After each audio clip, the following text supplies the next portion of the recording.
Не е побаран притвор за првоосомничениот, од причини што притворот, како што веќе еднаш укажавме, е мерка за обезбедување присуство на обвинетиот во текот на постапката, односно осомничениот, и мерка за непречено водење на кривичната постапка.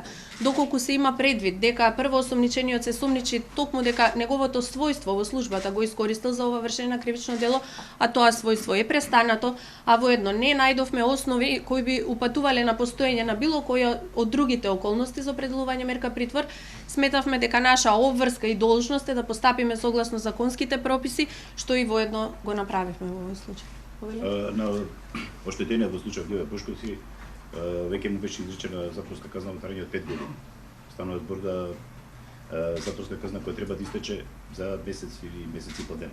По меѓувреме затворот одби одлуки неонапред. Дали сега се обидете нешто преку Министерството за правда да интервенирате во смисла на скратување барем на тие месец-два? Вака да ви кажам, значи како што слушнавте денес, како што колешката Фатиме изложи, нас предмет на оваа постапка не е начинот на кој што Љубе Бошковски бил апсен, а незаконитоста на таа постапка, осудата, времето што е поминато во затворска казна и така натаму. Така што од наш аспект не гледаме простор таму да интервенираме. Добро, дали се истражува другиот дел, особено во делот на заштитениот сведок што се има појавено? Значи, за другите предистражни постапки кои што се во тек во овој момент не можеме да коментираме, како што кажавме веќе еднаш, предистражната постапка е тајна и се што би соопштиле би можело да ја осуети истрагата, така што во овој момент за конкретната постапка тоа е се што можеше колешката Фатиме да ве извести. Дали знаете за некакви забелешки на апсењето од страна на Љубе Бошковски? Дали знаете дали нешто може би подпишал при апсењето во полициска станица во присуство на неговиот адвокат? Да, знаеме, меѓутоа работата е следна. За конкретниот кривично правен настан постојат и снимки кои што беа јавно достапни и делот кој што вие го забележувате точно е дека постои документ кој што Љубе Бошковски го потпишал во присуство на неговиот адвокат, меѓутоа тоа се однесува на самата постапка во делот на време траење и во делот дали се нанесени физички повреди така натаму. Точно е дека забелешки немало, меѓутоа наша одговорност беше и затоа ја отворивме истрагата да се испитаат другите околности, воедно и Европската конвенција за човекови права, се извинувам, во членот 3 јасно наведува дека токму начинот на постапување е еден од начините на вршење на тортура, така што наша обврска беше и тој дел да се истражи. Спомнавте дека тортура била вршена да се задоволат интересите на рачател. Така. Има ли информации кој е шефот? Првоосомничениот е моментално, да. До сега истрагата, она што ни го покажа, постои основано сомнение само за фактите кои што ги изнесе колешката. Доколку произлезат нови факти, секако постои простор за измена на предметот на истрага. Дали некој податок после апсењето, дали имало тортура или слично? Мислите во затворот? Такви податоци имаме, меѓутоа во овој момент со оглед дека во тек е истражната постапка, а потребно е да се проверат уште одредени факти, не сме во можност точно да ви кажеме за што се работи. Сепак, како што кажавме, ќе повторам, предмет на истрага во овој момент е токму начинот на кој што е извршено самото апсење. Обвинителката Јанева во своето поведно обраќање посвети голем дел на приватноста. Очигледно не само поради мислењето на Венецијанската комисија, дали може да ни дообјасните зошто се посвети толку простор? Да, се посвети простор на приватноста затоа што укажувањата на Венецијанската комисија беа во таа насока, дека дури и приватноста да е гарантирана, сепак постои јавен интерес кој што секогаш превагнува и дека треба да се остави простор дури и кога се работи за одредени приватни разговори, да се остави простор тие да бидат предмет на анализа и обработка, а се со цел доколку е засегнат јавниот интерес да се постигне заштита на тоа повисоко добро. Кога сме кај приватноста, лидерот на СДСМ Зоран Заев во ТВ интервју кажа дека тој доставил над 1 милион снимки до специјалното јавно обвинителство. Од друга страна, во вашиот извештај беа наведени околу 140.000. 540.000. Од друга страна, гледаме дека деновиве по најразлични интернет веб сајтови се објавуваат снимки, па како го коментирате тоа? Дали е таа бројката која ја добивте? Кој овде лаже? Вака сега, ние можеме да гарантираме за податоците кои што ние ги даваме. За таа цел беше формирана комисија која што изврши попис на целокупниот материјал кој што ни беше доставен и во таа насока состојбата која што ја презентиравме е таа која што ние ја имаме и со која што ние располагаме. Тоа се податоци кои што ни се нас дадени. Дали постои друг обем на разлика, дали некој нешто доставил, не доставил, тоа не е прашање што треба нас да ни го адресират. Мислам дека на погрешна адреса го упатувате прашањето, со оглед дека ние и објаснивме и во извештајот, точно за содржината, впрочем записникот е 619 страни, што значи дека точно е забележана локацијата на секој аудио файл на тој конкретен хард диск што ние го имаме. Заврши дописот? Да, заврши. Тоа е конечната бројка. Да, тоа е конечната бројка што ние ја имаме. Ќе покренете ли постапка против оние кои сега дополнително објавуваат телефонски разговори? Во секој случај, значи, тие разговори ќе бидат предмет на анализа доколку нормално се јави лице кое што покаже интерес за такво нешто. Впрочем, кај нас во тек е една предистражна постапка, како што веќе информиравме по однос на сега објавените разговори. Обвинителката го спомна и градоначалникот на Пустец од Монтенобро. Така. Имате нови детали во постапката против него и гласачот на Пустец? Истрагата за предметот Титаник е во тек, се уште. Таму околности кога ќе се јават одредени околности кои што ќе може да ги соопштиме, секако ќе бидете информирани. Во овој момент нема драстично поместување на работите за да би имале нови информации кои што би ви ги соопштиле по однос на тоа прашање, а информацијата се однесуваше токму на барање за заштита на законитост кој од наша страна ќе биде поднесено до Врховниот суд да се преиспита решението на Основниот суд Скопје 1 во поглед на законитоста на лишувањето од слобода на градоначалникот. По отфрлањето на барањето за притвор на сите осомничени во Титаник, Така. дека ќе ги обжалите тие. Да, беа обжалени. Повторно ќе побарате притвор. Дали веќе имате нови докази со кои што ќе можете пак да настапите со барање? Во моментот кога ќе има нови околности, Во контекст исто во прашање. значи вака сега од апелација имаме одговори кои што веќе беа јавно објавени дека нашите жалби нели не се уважени. Од друга страна, ова што ме прашавте, во секој момент, значи кога ќе се јават околности кои што упатуваат на потребата од определување мерка притвор и нови докази за конкретниот предмет, секако ние ќе интервенираме. До каде е предметот пуш, дали до апелација добивте? Не се од уште. вашата жалба? Не се уште, чекаме уште одговор на жалбата од апелациониот Дали суд се Скопје. подготвувате за предметот, имајќи пред дека уште 1 месец има до главната расправа со оглед на тоа дека направивте увид, имате Да. некакви забелешки? Да, имаме земено веќе за- така е, имаме ние одредени забелешки и покрај тоа што ние имаме генерална представа како би се движеле во тој предмет, за да вие настапите на една главна расправа и да дадете воведни говори во кои што законот е јасен, треба да ги предочите доказите кои што барате да се изведат на главниот претрес. Без тие докази, верувајте дека на вистина законски не е возможно да се впуштиме во главна Имајќи расправа. предвид дека мерите докази 80% ви докажуваат или не во Тоа зборуваме кога станува збор за истрага. Тоа е нешто сосем друго. Основот на сомнение е сосем поинаков таму, во однос на основот на сомнение кој што постои во една веќе започната постапка. Како цврст предмет? Значи, од она што во овој момент го имаме за предметот пуч е дека имаме обвинителен акт кој што е на правна сила. Самото тоа што обвинителниот акт поминал низ одредени филтри и стапил на правна сила, говори за степенот на основаност на сомнение во тој предмет, така што нибулозно е во овој момент пред да ги добиеме доказите и да се впуштиме во главната расправа да се коментира било што понатака. Дали има нешто ново за Монструм? За Монструм нема ништо ново, не. Се уште немаме новости за тој предмет, да. Кои действија може да ги преземе СЕО сега по преземањето на предметот Шпион, кој што е во фаза на жалбена постапка пред апелациониот суд? Какви активности може и што може да промени во постапката? Значи, во постапката по жалба, ова јавно обвинителство, согласно член 5 став 3 од Законот за специјално јавно обвинителство, ги има истите овластувања кои што ги има и вишиот јавен обвинител и може да настапи исто како што може да настапи еден виш јавен обвинител. Ние го презедовме тој предмет затоа што како што и самата специјална обвинителка кажа, произлезе од материјалите кои што ги имаме дека тој предмет е поврзан со, односно произлегува од содржината на незаконското следење на комуникации и пред да го преземеме предметот би било многу неблагодарно однапред да преюдицираме какви се действија од страна на ова јавно обвинителство би се преземале во тој предмет и од кои причини. Господица обвинител, дали за прво осомничениот кој веќе не на функција и за останатите други 6-7 души кои се вработени во Министерството на внатрешни работи, ќе побарате или побаравте од судот да им го земе патентни справи како едно? Не, затоа што конкретно за првоосомничениот не ценевме дека постои опасност од бегство. Исто така таква оценка немаше и за останатите лица и затоа беа побарани само мерки на предпазливост во смисла што останатите лица кои што се осомничени и натаму се полициски службеници кои што ги вршат истите дејствија, односно ги обавуваат истите работни задачи кои што ги обавувале при извршување на кривичното дело.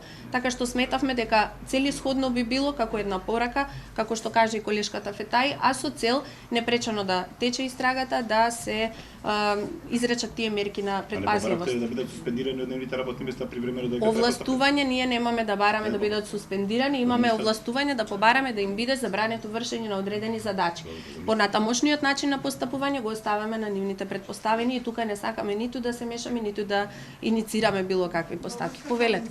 Изразивте оптимизам, односно обвинителката Јанева во однос на предметот Маѓар Телеком и другите два предмета кои што во моментов се пред Советот на обвинители на што се должи ваквиот оптимизам кај вас дека ќе ги добиете? Дека ќе ги добиеме, знаете како, ние и понатаму веруваме во независноста и непристрасноста на институциите и веруваме дека и покрај сите недоразбирања кои што ги имавме во изминатиот период, ќе се најде начин истите да се надминат. Затоа што Законот за специјално обвинителство гледани како целина не овластува нас токму да ги истражуваме тие работи, односно тие предмети кои што се поврзани или произлегуваат од содржината на незаконското следење на комуникација од една страна, а од друга страна ние сме тие за сега кои што ги имаат незаконски прислушкуваните материјали и кои што нормално ние имаме увид во нивната содржина, така што би било неблагодарно друг да цени дали имаме надлежност или не во таа насока. Механизмите, верувам јас дека ќе се изнајдат, веруваме и сите ние во обвинителство дека ќе се изнајдат механизми да со Советот ги надминеме тие недоразбирања кои што ги имавме, се разбира, постојат начини во рамки на нашите законски можности, ние стоиме на располагање доколку Советот е заинтересиран да не контактира. Прецизираме два предмета се Маѓар Телеком. Да, два. Да. Така? И коментар за анкетите кои се извршуваат во однос на специјалното Вака се, прво да започнеме со предметиве, прашањето мислам дека го одговорив со тоа што го адресирав прашањето на колегата, така што очекуваме дека Советот ќе постапи согласно Законот за специјално обвинителство и ќе ги достави предметите на наше одлучување за надлежност. За анкетите, за кои анкети може ли да го прецизирате? Како институција, да. Ние работиме транспарентно и нашата мисија, меѓу другото, беше токму преку начинот на нашето работење да влијаеме на подигање на довербата на граѓаните во целокупниот правосуден систем на Република Македонија. Анкетите се нешто кое што го одразува мислењето на граѓаните, меѓутоа сепак ние напорно работиме и веруваме дека во иднина, ние само што започнавме, сите сте сведоци за тоа, и веруваме дека во иднина токму со нашето законито, професионално и транспарентно работење ќе влијаеме за довербата на граѓаните во ова јавно обвинителство да биде уште повисока. Дали некој од осомничените се за сегашниот предмет тортура до сега бил викан од Да. Дел од осомничените беа повикани. Меѓутоа не можеме да кажеме, сега тоа ќе дополнем, тоа беше во рамки на предистражна постапка и нема да соопштуваме детали кои се лица биле повикани. За ровер се уште немаме никакви новости. За подкуп исто се наоѓа во Советот на јавни обвинители, тоа ќе видиме како ќе се разреши ситуацијата со Советот. Очекуваме да воспоставиме соработка и со нив, како што кажа. Телеком кажете дека ако не ви се дадат предметите, ќе настапите со материјалите што се во бомбите. Така? Колку од тоа што сте го слушнале до сега за тој случај, може да се каже дека можете слободно да покренете обвиненија, дали има доволно докази, ако можам да ги Значи, во неовластено прислушкуваните материјали докази не можете да барате, може да барате одредени индици. Доказите се на друго место, се разбира, меѓутоа тоа е една добра појдовна основа за воспоставување на наша надлежност и наше понатамошно постапување. Така да ќе видиме што ќе покаже времето.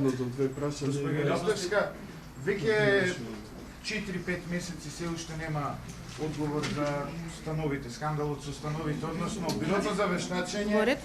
Бирото за вештачење потврди дека специјалната обвинителка Катица Јанева лажала во својот исказ. Па, моето прашање е кога ќе одговорите на ова? Еве денес ќе ви одговорам, денес ќе ви одговорам на тоа прашање за становите, значи се работи за следната состојба. Специјалната јавна обвинителка на нејзино име нема станови во Скопје. Становите се на име на незините деца кои што се полнолетни.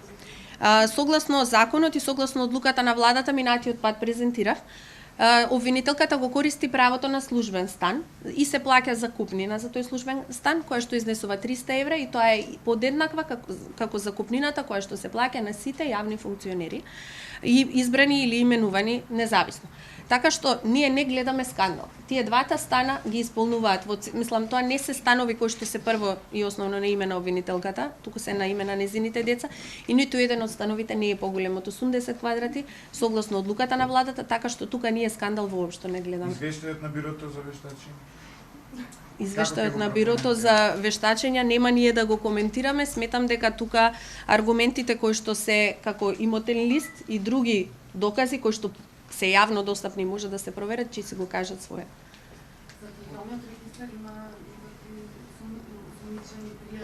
Вака, со централниот регистар, молам? Немало уништени материјали, значи ги прибавивме сите материјали кои што ги баравме. Се работи за една предистражна постапка која што е во тек и за која што ни треба регистарските влошки за одреден број на компании оформени во Република Македонија и регистрирани пред Централниот регистар. Меѓутоа, со оглед на тајноста на предистражните постапки, не би сакале сега да соопштуваме нити во која постапка против кои лица, ниту за кои правни лица се работи, односно за кои правни лица ние ги побаравме. Таквите документи, важно е дека сите документи кои што нас ни беа предметот интерес се обезбедени и уште поважно што со Централниот регистар воспоставивме добра соработка за која што веруваме дека ќе продолжи во иднина. Госпоѓа Рисовска, кажете дека нема ништо ново врска со монструм. Така? Може да се очекува нешто конкретно врска со овој случај? Не би можеле да кажеме. Значи, преслушувањето на материјалите кои што произлегуваат од незаконското следење на комуникација е во тек. Имаме комисија која што го врши преслушувањето на тие материјали. Дали ќе произлезе нешто и кога ќе произлезе за да настапиме со барања, не сме во можност да одговориме во овој момент.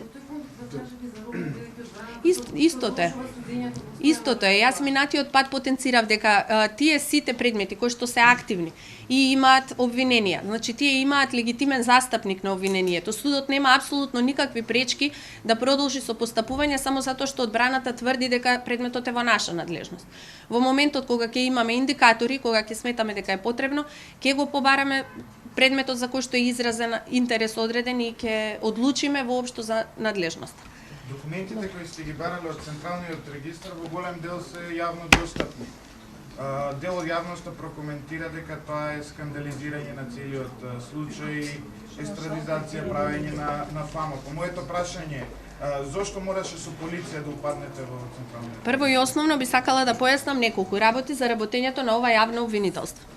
Ова јавно обвинителство работи исклучиво согласно Законот за кривична постапка. Не постои институција во државата во која што ние се немаме обратено врз основа на член 287 за доставување на податоци. Значи, прво се обидуваме на сите други механизми кои што се на располагање согласно законот да ги добиеме бараните податоци. И во наш интерес е предистражните постапки се тајни, да не се дига многу фама и да не се гледа што точно ние работиме.